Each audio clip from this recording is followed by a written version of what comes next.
Hello there, subscribers of Xenon3120's channel. I am not Xenon, but just give me a moment to explain what my purpose is here. Thanks to Xenon's wonderful kindness, I'm able to post an SOS video for you guys. My name is Etika. I am representing the Etika World Network, which is a very, well, not new, but sort of up-and-coming YouTube channel which specializes in Pokemon battles. But not only that, my friends, we actually do a wide variety of other things as well. But just a brief history of us, we actually were posting Pokemon battles from Diamond and Pearl, and it sort of became a little bit of a hobby. So we started posting battles under the name TR1 Iceman, or rather not we, but just I. But then I found a group of friends who kind of liked the whole YouTube thing, so we started up the Etika World Network, posted some videos on the Pokemon Pit beta, and they actually got us into the trials of the main channel. But things didn't work out so well, so we got denied. But now we are back, revamped with a whole new setup, everything HD, super cinematic quality, and are back. And thankfully Xenon has recognized our channel and is giving us an opportunity to post on here. So once again, Xenon, thank you for that. But going into the specifics of our channel, just so we don't waste too much of your time, and by the way, the details of this whole thing are on my phone, so I apologize if I'm not giving you the eye contact that you would want, but you know what, I'll give you plenty of times to gaze into my loving eyes later. Anyway, so going into the specifics of the channel, we cover a wide variety of things, my friends. News videos, product reviews, Pokemon battles, rap battles, live updates, enlightenment videos, life hacks, music videos, you know. Basically, we do everything, and at least we try to. So we're trying to get a general broad hold on a lot of the things that YouTubers love and attempt to bring it all to you in one good package. So that is what the Etika World Network is. In terms of long-term goals, we actually are planning on making a channel which is somewhat similar to the Pokemon Pit beta, giving other smaller YouTubers who need some shine and who have the potential a chance to be able to get their videos seen by a huge network of supporters and viewers and subscribers. So that is the main goal here in terms of what the Etika World Network is. It's a little bit of a far-fetched goal, I realize this. However, I am taking some serious steps towards it, as you guys can see, because every single thing on the EWN, or the Etika World Network, is brought to you in 100% super cinematic quality HD format. So as you can see, this is looking like a movie right now because we actually invested in the tools to be able to bring you guys a very professional setup, a very professional audio. It's going to be pretty much a huge effort to making a really strong channel. So now I think I covered almost everything in the channel. Also, in terms of our Pokemon battles, every single battle that we upload is picture-in-picture, same cinematic quality as you guys are seeing right now. So this is what you're always going to be able to expect on the EWN when it comes to Pokemon battles. So if you're interested, definitely come by and take a look at our channel. We have a lot to offer you guys, and it's not just Pokemon, although Pokemon is the main thing basically. And I mean, since you guys are Xenon subscribers, I know you expect quality. My friends, we bring you quality. You're expecting battles, we bring you battles. You're expecting just epicness, we got that covered, my friends. So if you're interested, check us out. Anyways, now I'm not going to waste too much more of your time talking about the schematics of the channel and such. I'm just going to go straight into the battle, which is what we're all here for. But before I do that, let me just explain it to you guys. I'm actually here in Times Square, 42nd Street, Manhattan, New York City, one of the main crossroads of this planet. And as you can see, it's a beautiful night here. It's a little bit chilly, a little bit misty. The weather's a little under, but at the same time, there couldn't be a better night for this whole thing. The lights are out, the people are happy, everyone's just, it's a beautiful night for this thing. And I usually do narrations on site for these things as well, so I figured this is a great time for me to bring this to you guys. Now, going into the battle, oh, and as I said, everything's on my phone, so even the narration, so this way at least it'll be a little bit easier for me to bring this to you guys. Now, this battle was somebody that I fought in the Wi-Fi finder, the small gun Wi-Fi finder, and my god, this guy was a challenger. I mean, whew, this was one of the best battles I had ever since I revamped the channel. So you guys are seeing the best battle I have. Like, Xenon, I saved this for you, man. This is, oh god. So anyways, his name was Anki F Darkness, and as you can see, this guy came decked. Santine, Garchomp, Tyranitar, Scizor, Ferrothorn. He's got the Gliscor. He's got the Rotom Wash. This guy's coming through with all the cards stacked against me. So I mean, it's not going to be an easy match. It's not going to be something that you can just push off easily. This is going to be something epic here. So I got to make sure that I come fully decked. And as you can tell, my team isn't exactly, well, commonly referred to as one that would be able to handle the Sand Team. I'm rolling with the Weavile, which is a wonderful revenge Pokemon, especially late game. So I mean, I feel it's really good for dragon killing. Then you have my Nidoqueen, which is a Sheer Force Life Orb set, defense EVs and special attack EVs, no speed at all. Nidoqueen is bulky, so it can take a hit and then retaliate with a really strong special move. You got my Dredagon in there, who is also Sheer Force Life Orb, which works really well because you're not taking that extra recoil damage and you can live longer, which will definitely mean something in the Sandstorm. Bermuda with Magic Guard. I'm also going to be able to live pretty well in the Sandstorm due to the fact that I have Magic Guard, and not only that, but mine is a Calm Mind Air Slash Roosting Psycho Shifting Burn build. And my team mainly functions off of crippling physical sweepers by either paralyzing or burning them, so this way my strong wall breakers can come in and smash holes into the team. Next thing off, you have Escavalier, who is actually a bulky variant. Mine is extremely bulky, and it has really good bulky stats, so it's a great Pokemon to have on the team. It has knockoff, there's a little bit of a absorber, and then retaliate with a strong move. That's the main thing that my team works with. And then finally my Gyarados, who actually has the Thunder Wave, the Taunt, the Roar, and the Aqua Tail. Many people say I should put Waterfall over Aqua Tail. I know the flinch stance, I know it works well with Thunder Wave, but I still don't give a damn because I do what I do. Now, if you guys don't know, the EWNetwork, we do what we do. I mean, a lot of people criticize the sets that I have. A lot of people criticize the playstyle that I have, as it doesn't really fit the competitive standards of Smogon to the exact T that exist. But that's not how I play. I play semi-competitive, but mostly for the entertainment aspect and the fun of it as well. I love this game with a passion, so therefore I play it with that passion. I don't play to win, I play for fun. I enjoy this game, and this is why I feel that, you know what, I'm not even going to talk anymore. Let's just get into the damn battle, guys. It's a damn epic one. So now we are going to start the match right here. So, as I said, this match was against somebody named Anki F. Darkness. His name is Chuck in the game, and I start off with X23, seeing as how I just wanted to start off with a random Pokemon to be able to throw him off. I don't usually start with X23, but whatever, I go for it. So now, he's in there with his Rotom Wash, and I do not want to take a hit, even though I do have decent special defense, so I go into my not my Hydreigon, my Dredagon, and the Volt Switch is coming, of course, but since Dredagon is Dragon, I knew I'd be able to resist most of the things that this guy wants to do, so he switches out of there, and Dredagon mine actually carries the Stealth Rock, so I will be able to set up Stealth Rocks on an opportunity switch. This guy goes into his Gliscor, and that was actually a smart move to be able to set off his poison, but then again, this is a very well-known strategy, so this is nothing you guys don't know about. It's actually a very efficient strategy, that's why most people use it. But anyway, so this Gliscor goes out, right? I'm like, okay, fine. I'm probably going to be able to use this as ample opportunity to either set up or switch out into somebody who could handle the Gliscor a bit better. Now I go into my Bermuda, who is my Sigilyph, as Gliscor probably won't be able to do much, but he actually has this Ferrothorn in there now. So now I'm looking at this as a great opportunity to be able to set up. But this guy, he knows Bermuda, or rather Sigilyph, pretty well. So he goes back into his Gliscor, but my Bermuda actually went for the Psycho Shift, but I wasn't able to get the burn because, of course, Gliscor is in there. So now I Calm Mind, seeing as how, you know what, I don't know what this guy wants to do, but the Stone Edge wouldn't be stabbed. But then again, I didn't want to take the Stone Edge per se, and he goes for the Taunt, stopping my Calm Mind. So automatically, this guy, he's playing really smart. He knows how to handle Sigilyph. The last thing you want Sigilyph to do is set up. So I'm like, whatever.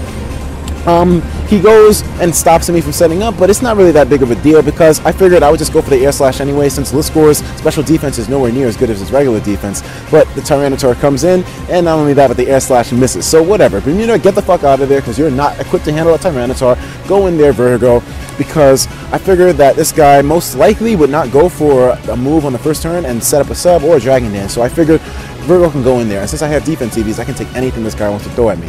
Earth Power, the sub on the first turn. I figure, what can this guy do to me to hurt me? I mean, he's a damn Tyranitar besides Earthquake, and I have defense. But the Ice Beam comes in, and this guy must be carrying some special attack EVs because it does a decent amount of damage. And not only that, but damn it, the Ice Beam on Tyranitar. Everyone carries that, including Psycho for Jessica. Anyways, Earth Power.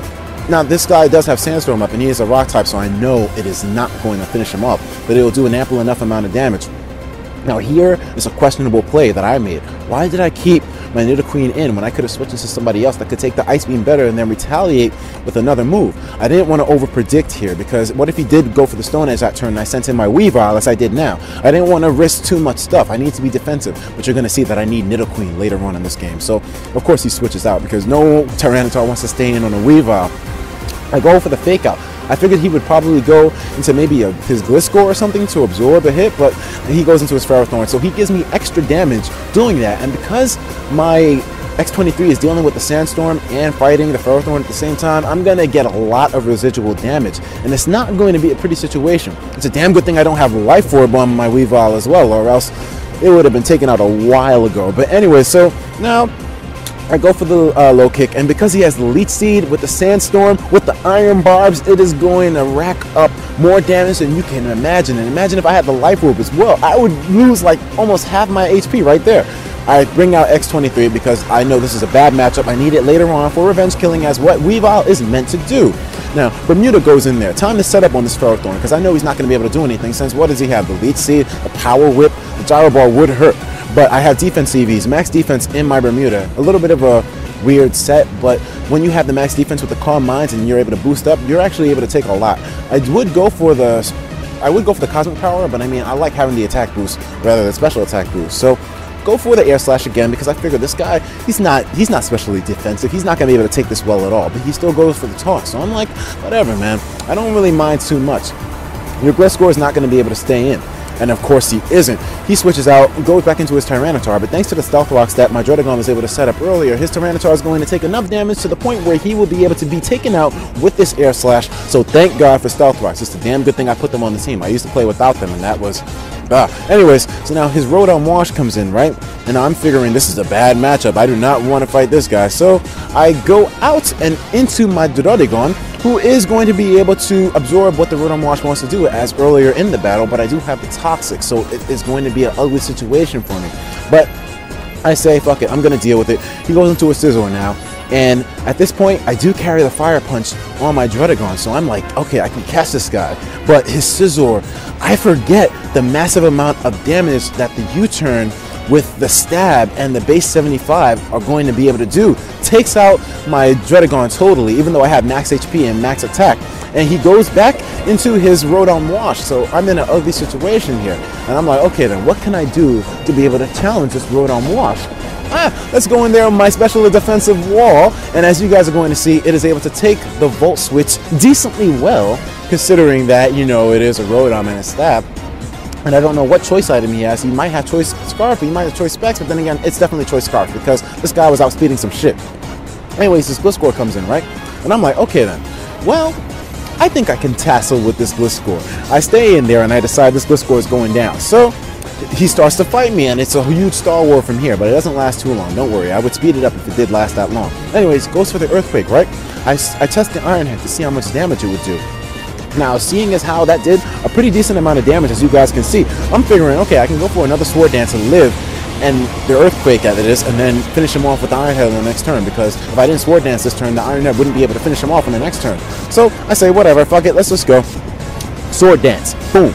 And so now I figure that next turn I should be able to live that Earthquake. I mean, especially with the leftovers. Now, if the Sandstorm did damage me, and then I lost my leftovers, then I wouldn't have been able to live this Earthquake coming up.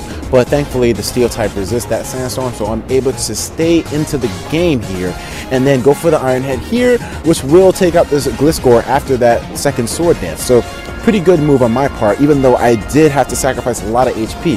And considering the fact that Escavalier seems like he's an important Pokemon for this match since he resists Sandstorm, a bit of a questionable play there too, but I didn't want that Gliscor around anymore. He was really setting some harsh traps for me. Anyways, I switched back out because I could use Escavalier later on for fodder. Not only that, but Gyarados can't stop this Garchomp dead in his tracks. The main problem here, oh my god, please do not be Sandvale. That would not be a good thing right now. I do not like Sandvale Garchomp.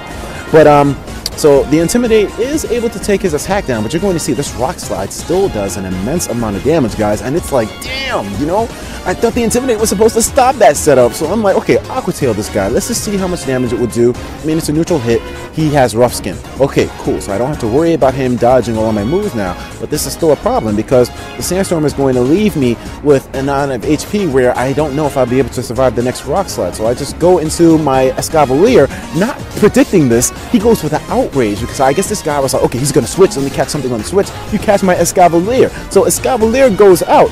Guess who the fuck comes back in? Motherfucking X23, ready to Ice Shard this guy to hell and back. And as you guys know, Outrage leaves you locked in. Time for them Ice Shards. Get Garchomp the fuck out of here.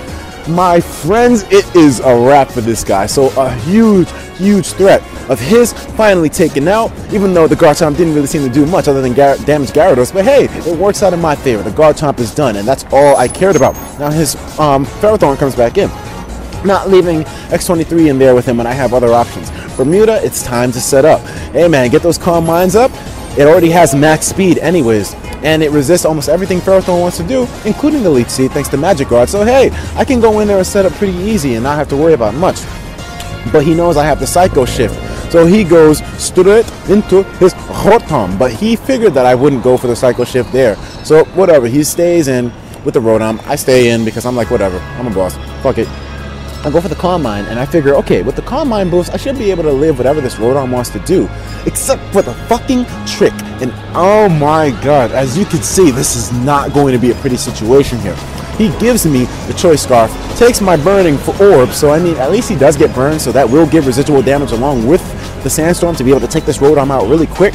But now the Volt Switch comes in. I'm like, okay, I'm stuck on Roost. Let me see what this guy wants to do. He Volt Switches out. I should have predicted that, but damn.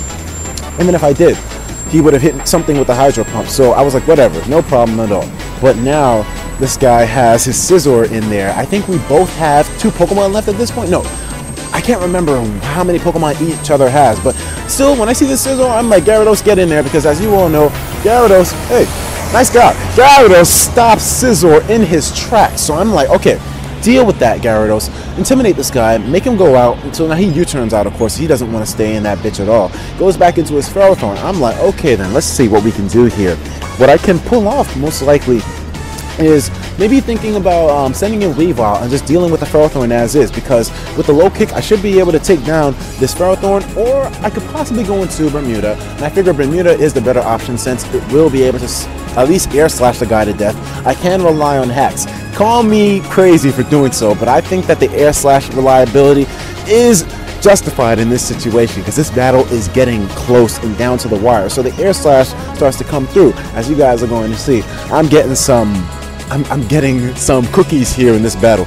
So another one, cookies right there. So the air slash is working for me. And I go for another one, as you guys can see, cookies. Cookies all day, my friends. That air slash is pulling work for me right now, and I am not complaining one bit. Hey, I'm using hacks. Fuck it. I don't care. Shit. I mean, this is an intense battle. This guy brings a full-fledged sand team. I can't rely on some hacks, except I miss, get taken out. So boom, that's the end of the game for Bermuda.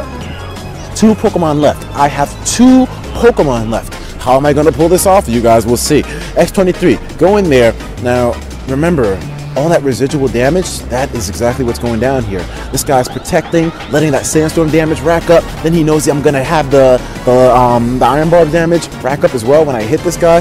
So he's trying to get the double protect, but thankfully that doesn't go through. The low kick comes, hits Ferrothorn right in his dick. That thing goes down, no problem at all from that low kick. That Ferrothorn does seem like a decently heavy Pokemon. Now, I'm still in there, taking the Sandstorm damage. Weavile is not going to live for too much longer. I have to figure out a way to take down this Scizor, and I only have 2 Pokemon left. I think now, okay, Gyarados, go in there, intimidate, resist the bullet punch, whatever. And I guess at this point, when the guy sees the damage from this bullet punch, he's like, damn, I got max damage there. I don't want to risk Scizor taking damage because he's going to take the Aqua Tail, lose health from that, and then come back into the Stealth Rock to be able to take priority moves from Weavile. He might just die from all that damage. So he does a smart play here, switches into his Rotom, and I go for the Aqua Tail, but it misses the Rotom. So that is one thing that might have messed with the game, but whatever, hacks happens all the time, so I'm not complaining too much. But that Rotom's in there taking that burn damage like a boss, so I don't know what the hell is going to go down at this point, but I'm feeling like whatever, I take the trick. And this guy, he gives me the Flame Orb actually, so wait a minute, he gives me the Flame Orb. So now I'm dealing with a little bit of a headache here because this Rotom is basically crippling the Gyarados. So all the options that I have now are Gyarados, who's probably at 21 HP, who's going to die at the end of this turn anyways because of the burn damage, and my Weavile, who's at 57 HP with a whole bunch of priority. If I had gotten that earlier, Aqua Tail off on the Scizor, who is his last Pokemon, this Scizor might have had a little bit of a harder time dealing with my Pokemon. But you know what? We're both on our last ones, and at this point now, the only thing I can do is go for priority. Stack up the Fake Out. Let's see if it does enough damage to the Scizor, and it does not.